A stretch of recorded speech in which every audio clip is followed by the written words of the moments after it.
ശോഭയില്ല. എൻ്റെ വിഷ്ണുവായ ഭഗവാനില്ലാതെ ഈ ഭൂവിന് തെല്ലും സൗന്ദര്യമില്ല. പ്രഭാതമേ നിനക്ക് വെണ്മയില്ല, പ്രദോഷമേ നിനക്ക് ശോഭയില്ല. എൻ്റെ വിഷ്ണുവായ ഭഗവാനില്ലാതെ ഈ ഭൂവിനു തെല്ലും സൗന്ദര്യമില്ല.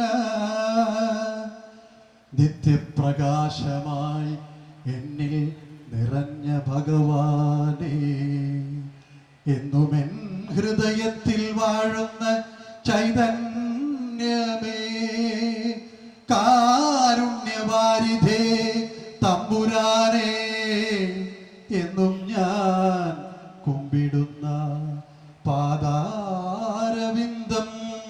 നിത്യപ്രകാശമായി എന്നിൽ നിറഞ്ഞ ഭഗവാനേ, എന്നുമെൻ ഹൃദയത്തിൽ വാഴുന്ന ചൈതന്യമേ, കാരുണ്യവാരിധേ തമ്പുരാനേ, എന്നും ഞാൻ കുമ്പിടുന്ന പാദാരവിന്ദം.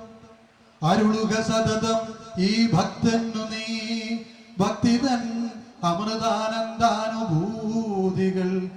അനന്തകോടി ചരാചരങ്ങൾ തൻ സൃഷ്ടിസ്ഥിതിലയ ഭാവപ്രകാശമേ, എട്ടുമന കാരണയിൽ മഠമമരും പരമ്പൊരുളെ, എട്ടും ദിക്കും നമിപ്പു താരക ബ്രഹ്മമേ, എട്ടുമന കാരണയിൽ മഠമമരും പരമ്പൊരുളേ, എട്ടു ദിക്കും നമിപ്പു താരക ബ്രഹ്മമേ.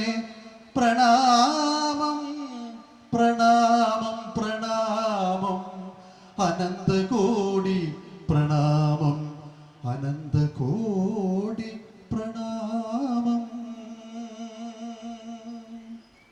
എന്ന് തൻ്റെ ഉപാസനാമൂർത്തിയെ മനസ്സിൽ സ്വാംശീകരിച്ച് കഴിഞ്ഞ 50 വർഷക്കാലം ഒരു കർമ്മയോഗിയെ പോലെ അതികഠിനമായി പ്രവർത്തിച്ച്, നേരത്തെ പ്രാസംഗികന്മാർ പറഞ്ഞ പോലെ ഈ ഗ്രാമത്തിൻ്റെയും ഈ നാട്ടിൻ്റെയും പുറമേ നിന്ന് വരുന്നവരുടെയും പ്രശ്നങ്ങൾക്കെല്ലാം ജാതി മതഭേദമെന്നെ എല്ലാവർക്കും സാന്ത്വനമേകി ഈ ദേവസ്ഥാനം അങ്ങനെ ചൈതന്യവത്തായി അദ്ദേഹത്തിൻ്റെ ആ സമാധി സപ്തസ്വര മണ്ഡപ സമർപ്പണവും